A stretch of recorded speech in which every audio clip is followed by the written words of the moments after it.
Salve galera, tudo bem? Galera do 7º ano, mais uma aula aí de ciências para vocês. Naquela recapitulação que a gente estava já das aulas anteriores e tal, falando sobre tecnologia.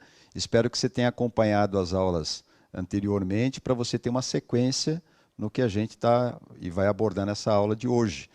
O professor Magno, quem vai fazer a mediação, o professor Edjoel, que está aqui do meu lado. Nós vamos falar aí sobre algumas coisas importantes, né, professor?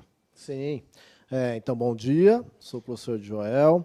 Espero que vocês mantenham aqui no chat, né, a participação voltada aqui para a aula.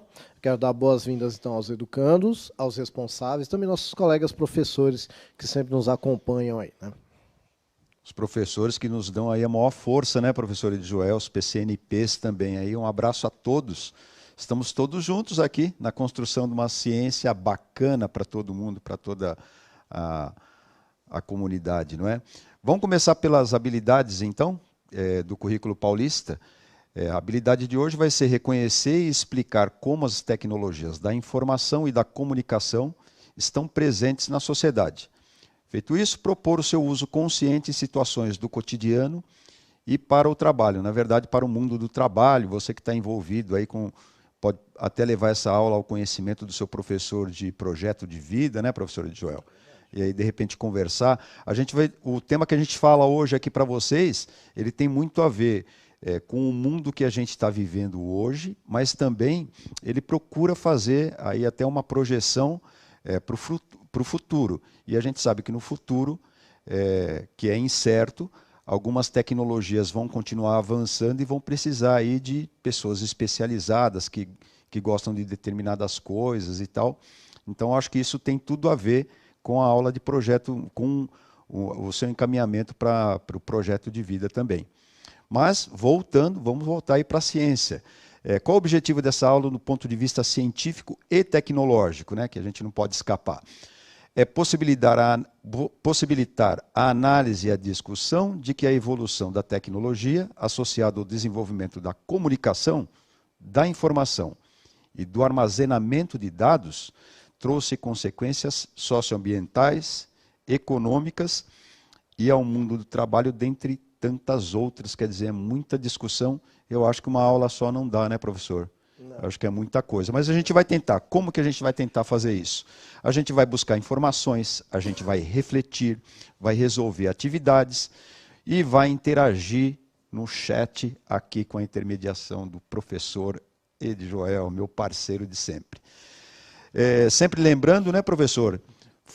Sempre separar lá um caderno para anotações, não é isso? Importantíssimo. Fazer as anotações da aula, para depois você poder tirar as dúvidas com o professor, resolver as atividades, fazer esquemas, fazer alguns diagramas e tudo mais.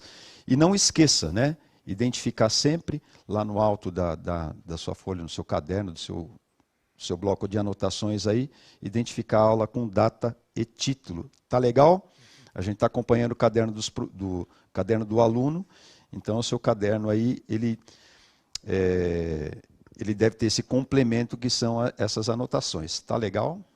Bom, vamos começar então já pensando nessa coisa, no título da aula, que é Revolução Industrial. Revolução Industrial. Acho que a gente teve umas 2 aulas já que falamos sobre isso e voltamos no tema, não tem problema, voltaremos quantas vezes precisar. Quando a gente fala revolução industrial, eu gosto de pensar assim, esse termo aqui, revolução,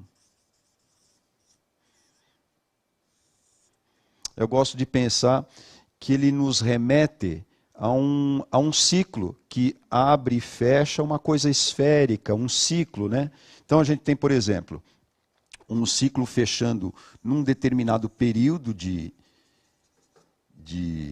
tempo lá, que a gente chama de uma revolução completa e tudo mais, e quando a gente passa desse ponto, ou seja, desse ciclo, e inicia um outro ciclo, e aí um outro ciclo, e um outro ciclo, a gente vai passando por revoluções, certo? É uma volta. Então a gente deu uma volta lá na história com a primeira Revolução Industrial. Quando, galera? Já falei isso para vocês, hein? É o advento lá da máquina a vapor, né? Uma construção extremamente importante lá do James Watt, né? Não foi ele que inventou a máquina a vapor, que fique bem claro isso. A ciência é sempre uma construção. E é isso que tem que ficar um pouco claro, está dentro do objetivo da aula de hoje. Então a gente tem a primeira revolução industrial lá com a máquina a vapor. Revolucionou muito, porque a gente revolucionou o transporte, as máquinas operatrizes, a navegação, porque também tem barco a vapor, né?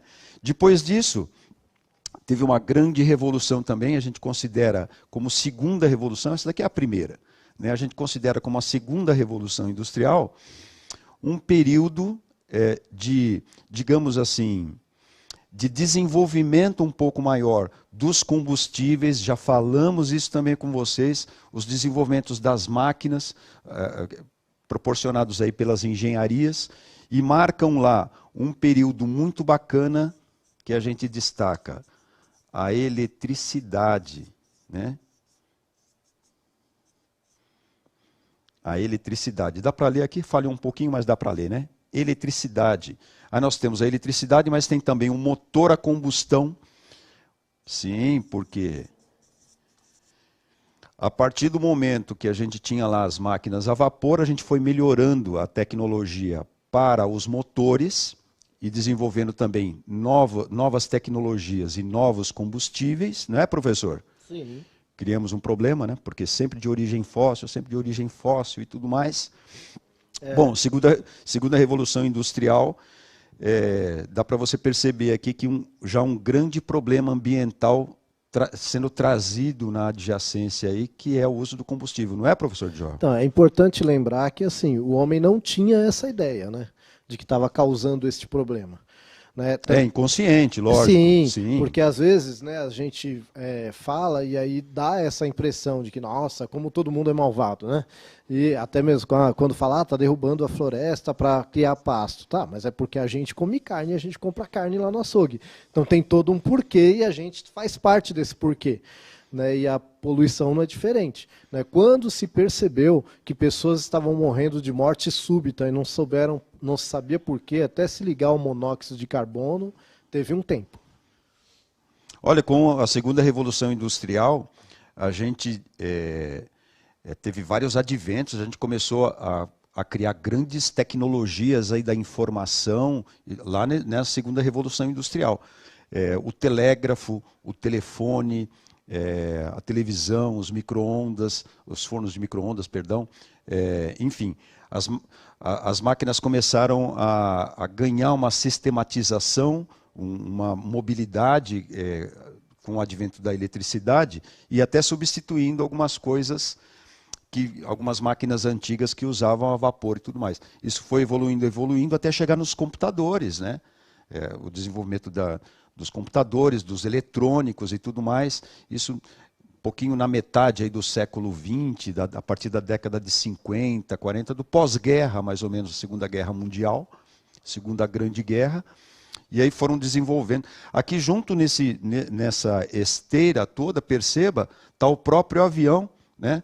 O avião ele saiu dessa ideia de engenharia daqui, já tinha alguns experimentos para se voar e tudo mais, com um equipamento mais pesado do que o ar, mas a partir dessa segunda revolução industrial, a gente conseguiu isso de uma maneira muito mais eficiente, e hoje a tecnologia que a gente tem, passando aí pela terceira, que são o advento dos eletrônicos, eu poderia dizer assim, ó, a gente acabou desembocando na quarta revolução industrial, que é essa nossa. Quem vê um drone voando hoje, não imagina o trabalho que deu para o homem conseguir chegar a equipamentos, porque não existia a hélice, né? A gente teve que inventar a hélice. Não existia uma estrutura de avião com asas e tudo, não existia nada disso. Não existia um motor, gente. Aliás, eu estou falando essas coisas aí, a gente faz uma confusão, né, professor Joel? Vamos conversar aqui um pouco a respeito disso. A gente faz uma confusão, porque a gente pensa tecnologia e ciência. Parece que é a mesma coisa. Não é verdade, gente? A gente fala de tecnologia e ciência, elas se confundem tanto e se entrelaçam tanto. Eu vou colocar essa pergunta no chat aí, para ver o que o pessoal acha. Olha só. Escreva aí no chat, então, suas respostas para qual a diferença entre tecnologia e ciência? Ou não tem diferença? Escreve aí rapidinho para nós, por favor. Bom, professor, olha, muita gente aqui, muita gente achando que não há diferença. Tá? Vou dar um exemplo aqui, ó. Eu coloquei uma pergunta difícil também, né, Joel? Então, essa pergunta é difícil. A gente tem o Lucas aqui, ele falou assim, que acha que a tecnologia é uma parte da ciência. Aí, tá bom. Esse raciocínio eu concordo. Já o Marcelo, ele acha que não há diferença, mas assim como o Marcelo, olha, a esmagadora maioria lógico, concorda com ele. A gente confunde, é o que eu falei no começo. É difícil, né, gente? Isso. É difícil. Aqui teve um que falou assim, que acho que é o Raziel, ele falou assim, a ciência é o que estuda os seres vivos e estuda o planeta. Ué, tá certo. Você tem uma ciência que estuda os seres vivos e tem uma ciência que estuda o planeta. O Matheus acha que os dois são parecidos em relação ao conteúdo. O Caio acha que a tecnologia cria e a ciência estuda. Boa. Interessante, boa. Hein? Gostei, esse daí eu achei legal. Poxa, que bacana. E o Leonardo acha que a ciência estuda e a tecnologia executa. Olha, isso daí está bem perto do... Né? É que, sabe o que acontece? Para começar, a gente só tem 2 minutos para você poder expressar um tema tão contundente, uma coisa tão complicada como essa pergunta aí. Vamos tentar ajudar vocês, mas eu acho que está todo mundo aí que escreveu, está num caminho legal, está num caminho bem bacana para a gente diferenciar. Eu acho que o ponto que a gente pode deixar aqui bem claro é assim, há uma diferença, mas ao mesmo tempo, a partir do momento que a gente tem a ciência funcionando, digamos assim, a tecnologia, ela por vezes, ela decorre da ciência, a ciência acaba criando uma tecnologia, né? Um elemento lá da ciência serve à tecnologia de uma certa forma, e às vezes a tecnologia é usada para ajudar a ciência a encontrar coisas. Estou errado, professor? Perfeito. Ou está muito simples? Não, acho que está bacana, né? A gente tem que entender também de uma maneira simples. Não adianta eu chegar aqui e falar de uma maneira hiper complicada e tal, e a gente não entender nada. Quer dizer, a ciência, às vezes, ela cria a tecnologia, e às vezes a tecnologia precisa entrar de mãos dadas ali e dar uma mãozinha para a ciência para ela poder fazer o serviço dela. Sim. Mas, Magnão, qual é a diferença aí do negócio e tal? Bom, a diferença, eu acho que ela, de repente, ela pode nos trazer algumas pistas se a gente pensar nessa figura aí. Dá uma olhadinha. Ó. Qual a diferença entre tecnologia e ciência? Você sabe por que eu coloquei essa maçã aí e por que eu coloquei a lâmpada ali? Pensa um pouquinho. Ó. Tem uma lâmpada aí e uma maçã. Né? O que tem a ver isso com tecnologia e ciência, com a pergunta e tudo mais? Volta para mim aqui, não sei se eu consegui. Às vezes a imagem ela consegue ajudar, né, a gente a pensar um pouquinho. Eu vou procurar te dar alguns exemplos nesta conversa de hoje, para você entender de uma maneira bem bacana que a diferenciar não é muito importante. Você sabe qual é a diferença, vai cair numa prova, eu vou acertar, vou tirar 10. Não é importante isso. O que é importante é que você tenha uma consciência de como as coisas têm uma certa dependência e saber que há algumas nuances que diferenciam uma coisa da outra. A maçã está aí porque ela representa, de certa forma, é um ícone, ela representa um cara que estudou muito física e matemática, que é o Isaac Newton.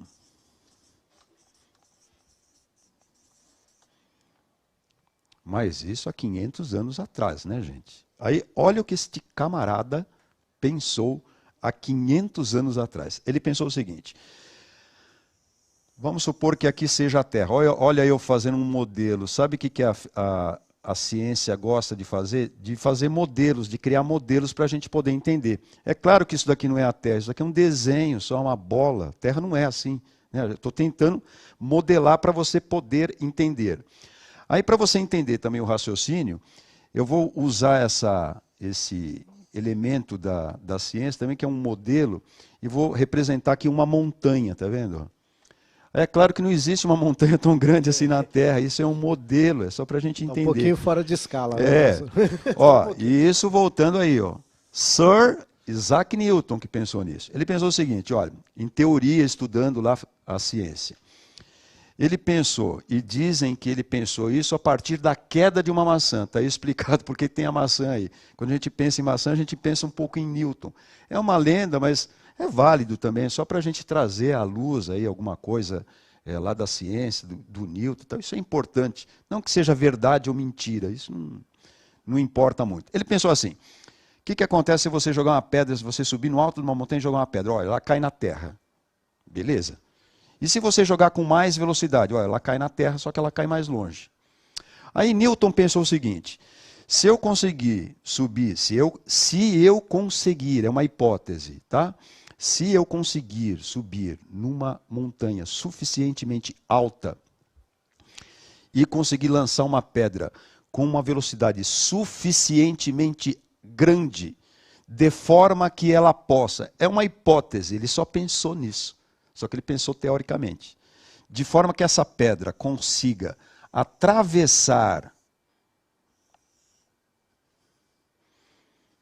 uma linha imaginária do outro lado da Terra, como eu sei que a pedra cai, ela vai ter que cair, só que agora, como ela alcançou aqui o outro lado da Terra, uma certa altura, ela vai ter que cair do lado de cá.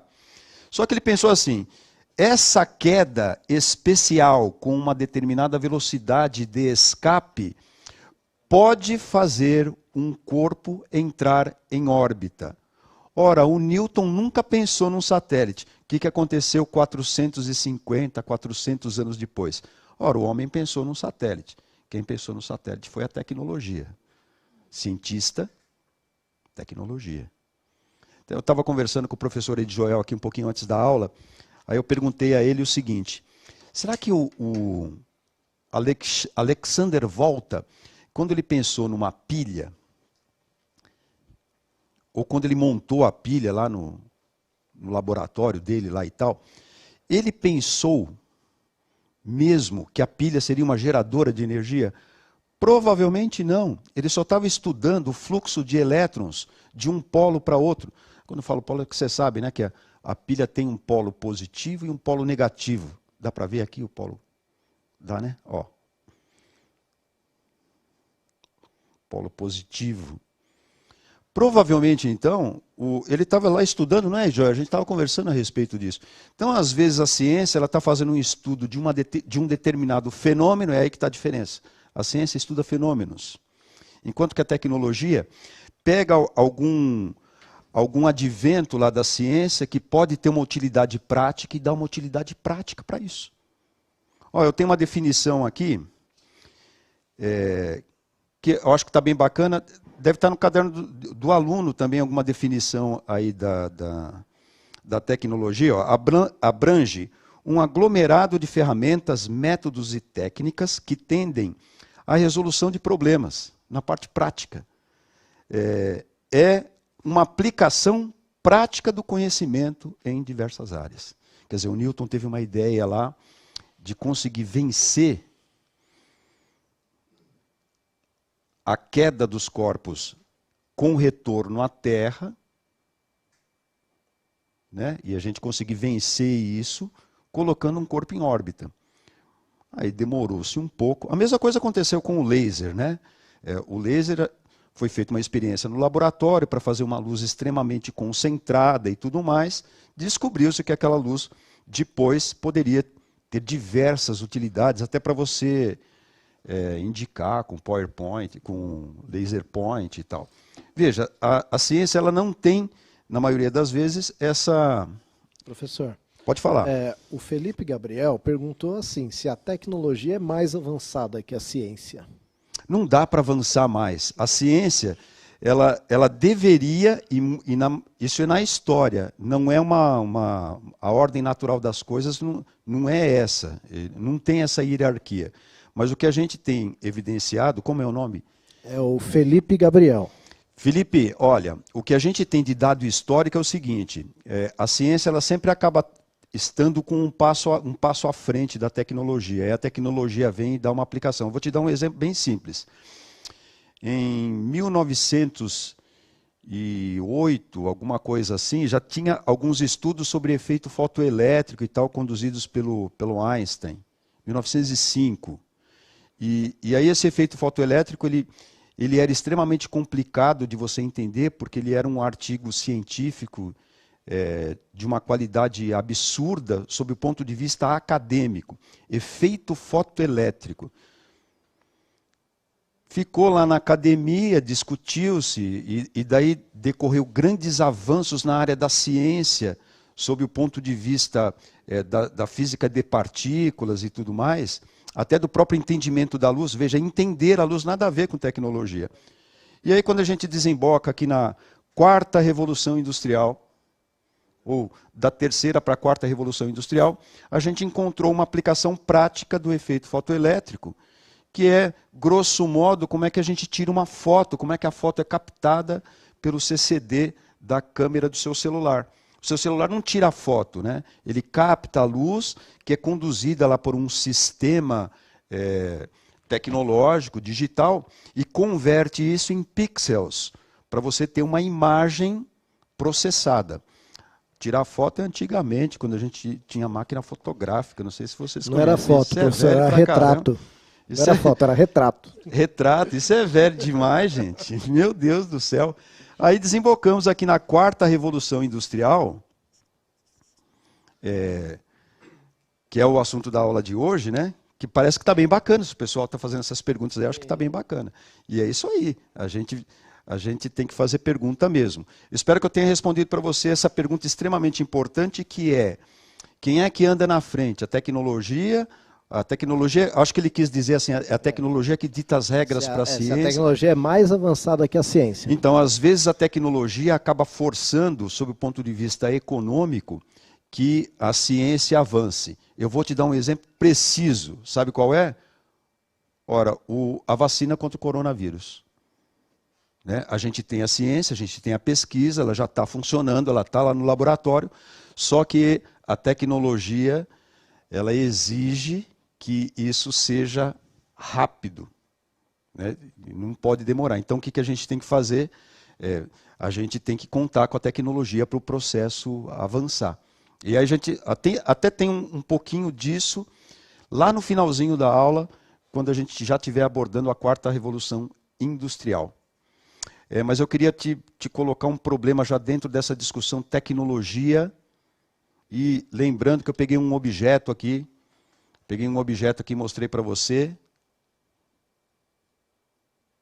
Vamos ter isso aí em mente, conduzindo o aluno a responder justamente o que eu queria. Mas é assim, para você, quando você está usando o seu celular, quando você está usando o seu computador, está em casa ligando a televisão, enfim, qual é o problema tecnológico que ainda precisa ser resolvido? O que funciona muito mal ainda na tecnologia? Eu vou te dar um exemplo. Na década de 90, no finalzinho da década de 90, do ano 2000, você não tinha nem nascido ainda, um dos maiores problemas que a gente tinha com o computador, já existia computador, tá? Um dos maiores problemas que a gente tinha era a montoeira de fio.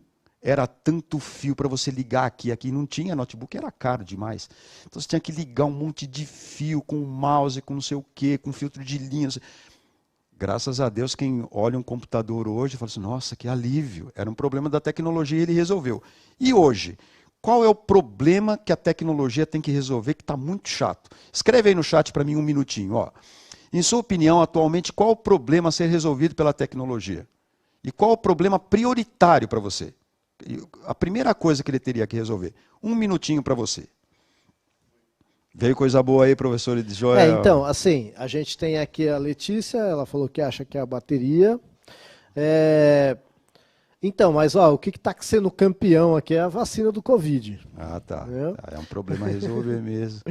Né, mas surgiram bastante situações interessantes aqui, falando inclusive sobre computador que trava, fake news. Então, esses são problemas reais que temos hoje em dia, problemas a resolver. Quem vai resolver? Você. Você vai estudar ciência, desenvolver tecnologia de ponta e vai resolver esse problema. É você que vai fazer isso. Quem mais que tem aí, professor de Joel? Gostei aí das participações. Teve alguém que falou bateria, né? Falou bateria. Pô, Aqui, bateria é um problema, hein? bateria... Agora, bateria, assim, há um tempinho atrás que os computadores não ficavam conectados à internet, isso já é um problema da quarta revolução industrial. Agora, é preciso condutividade, né? Conectividade. É preciso que os equipamentos estejam conectados. Quer dizer, a gente está vivendo uma quarta revolução industrial, que eu já vou te mostrar a figura aí, você vai ver que tem tudo a ver com essas colocações que vieram aí no chat. Por isso que a gente te provocou, para a gente poder ter essa conversa. Que pena que é rápida, mas é uma conversa bacana, fala a verdade. O que mais que tem aí, professor? Então, muitos falando aqui de bateria, peraí que eu perdi aqui o fio da meada. Bateria é um problema sério a resolver, então. Poxa. Sem a bateria a gente não resolve o problema do carro elétrico, por exemplo. Estou dando spoiler já da próxima aula, viu? Carro elétrico. Aqui, voltei. Eu cliquei no negócio errado aqui. Não tem problema, é porque tem muita participação. Então. É impossível a gente acompanhar. O Kevin acha que aumentar o tempo de duração de bateria. A Pietra. Legal, é isso aí. A Pietra acha que a internet será algo pago. A Isabela, muitos vírus. Eu concordo. Eu acho que a ciência precisa avançar também no ponto de vista ciências humanas tem que avançar, ciências econômicas também devem avançar, de forma a acabar com essa ponte, esse abismo que existe de algumas pessoas ter tanto acesso, tantas facilidades tecnológicas, enquanto outras têm tão pouco. Isso é um problema da ciência a resolver. Lembrando que a ciência não existe só as ciências naturais e exatas, existem também as ciências econômicas, sociais, as ciências humanas, né? Sem esquecer, é claro, e uma homenagem, um abraço aí a todos os professores de filosofia. Não sei se tem alguém assistindo, mas depois se assistir, uma homenagem aos professores de filosofia. Tudo isso é importante. Sim. Né? Ó, só aqui mandar um abraço para o professor Selma, de Itacoaxetuba, que está acompanhando a gente. Legal. O professor Silvio que contribuiu também, acabei não lendo aqui, sobre a questão anterior, que tecnologia e ciência andam de mãos dadas. Tudo a ver, tudo a ver. Vamos fazer o seguinte, infelizmente essa conversa é muito bacana, mas a gente tem que ser rápido. Vamos para o próximo slide, que eu estou mostrando a tecnologia na indústria 4.0.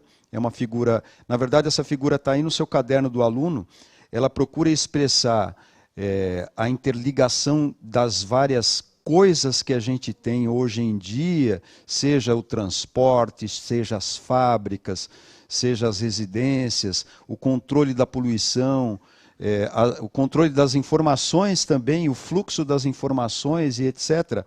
A gente pode traduzir isso, voltando um pouquinho para a figura, vê se dá para você perceber. Ó. A gente liga isso para a manufatura aditiva, que são as impressoras 3D, é uma coisa muito bacana, surgiu agora com a quarta revolução industrial. A gente tem a internet das coisas, que é o que eu acabei de falar e está bem representado nessa figura, que é você conectar as coisas à internet. Então, os caminhões, os celulares, antigamente era só o computador, agora é celular, televisão, é uma maravilha. Nós temos ainda, além disso, está ali no cantinho, acho que no canto direito ali, não sei se dá para você perceber, volta aqui para mim. Tem uma coisa que é marca da tecnologia da indústria 4.0, que é muito bacana, que é a biologia sintética. Né? Eu não gosto muito desse nome, não sei o que o Ed Joel acha, biologia é biologia. Talvez um nome pudesse ser biologia para os sintéticos. A biologia sintética não faz muito sentido, mas tudo bem, não vamos também criar polêmica. Eu gosto sempre de deixar um registro, né? Porque hoje se fala de muita coisa relacionada à biologia que a gente tem que tomar cuidado. Porque o ser humano ele não consegue criar vida. Tá? Se eu não pegar uma célula já viva, e eu posso manipulá-la no laboratório, mas ela já tem que estar viva. Então o professor vai falar agora da biologia sintética, então eu consigo modificar, né, seres vivos, eu consigo modificar de várias formas, até com coisas produzidas artificialmente, tá? Mas eu não consigo produzir vida em laboratório, tá ok?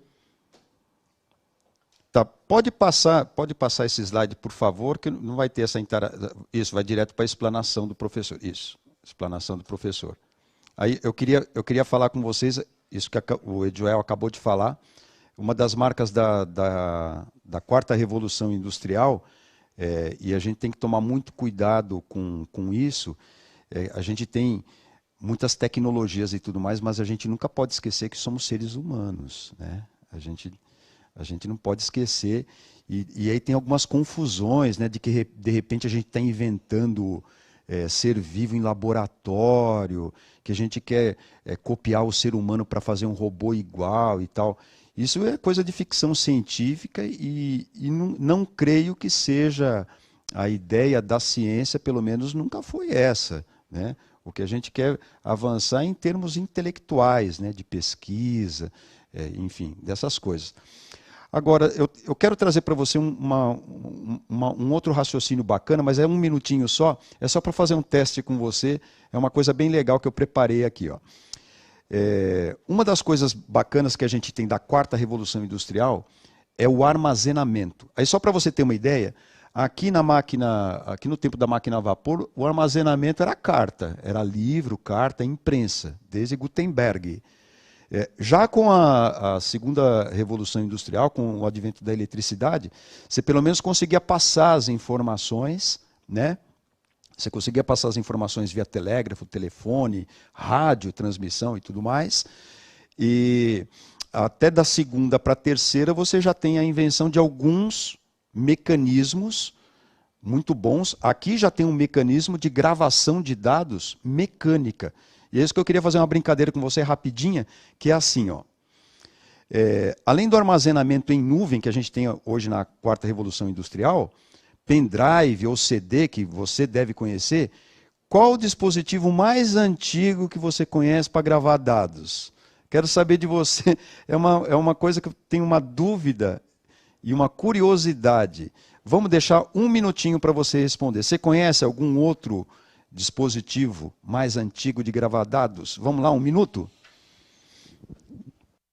Então, professor, assim, a gente está tendo aqui bastante interação, mas quem está ganhando aqui é o CD, e aí o Gabriel falou também que conhece a fita cassete. Esse foi, olha, né? Pensei que ninguém ia responder Nossa, isso. Não, e a Daiane aqui, ó. A Daiane foi legal também. Isso daí é só para a aula ficar bacana. Ela falou que conhece o disquete. Disquete, olha aí, a fita cassete e o disquete. Flop disk, muito bem. Isso. Olha só, eu vou te mostrar uma coisa aqui, ó. Isso vai valer para você. Se alguém te perguntar assim, dá para ver? O que é isso? Aí só os mais antigos, ó. Bom, ó, olha aqui. Dá para ver isso aí? Isso daqui é uma ficha telefônica. Ela tem uma marcação, ela tem uma marca mecânica para ela poder encaixar lá numa via, quer dizer, tinha, né? Para ela encaixar lá numa via e cair, abrir um circuito para você ter o direito de ligar 3 minutos na década de 70. E 80 também, né? Agora, você que falou da fita cassete acertou, você que falou do flop disk, do disquete também acertou, mas o que você talvez nem imagina é que nos cartões, deixa eu tampar aqui para não fazer propaganda. Tampar aqui para não fazer propaganda, pronto. Nos cartões que a gente tem de banco, enfim, ó, tem uma tarja, né, magnética. Essa tarja magnética aqui é uma fita cassete, é uma fita magnética que está aqui que grava os dados. Que dados? Os dados do cartão. Você tem lá o dado do banco, aí as informações estão lá. Ah, professor, mas e o chip? O chip já está aqui, né? Ele já está aqui nessa tecnologia. Mas, na verdade, 2 maneiras de você gravar esses dados lá no cartão. Não é bacana isso? Agora, vamos aos problemas.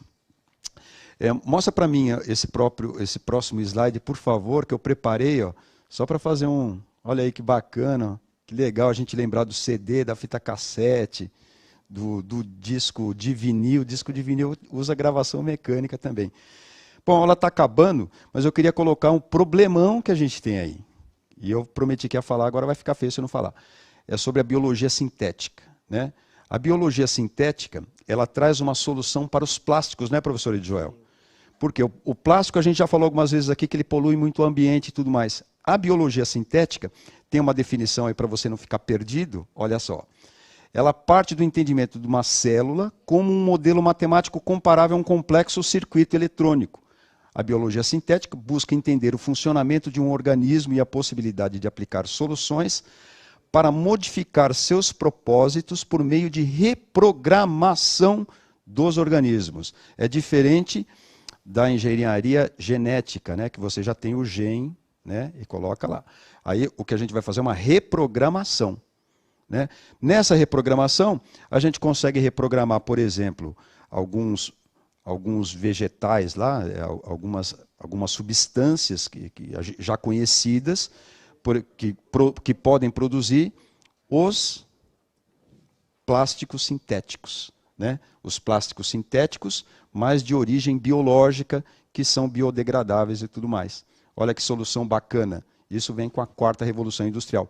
Aliás, para a gente fechar, encerrando, o que a gente viu na quarta revolução industrial? Ó, manufatura aditiva, inteligência artificial, a biologia sintética e a internet das coisas. A gente vai ficando por aqui, a aula de hoje encerrou. Um abraço, até a próxima, galera. Tchau, gente.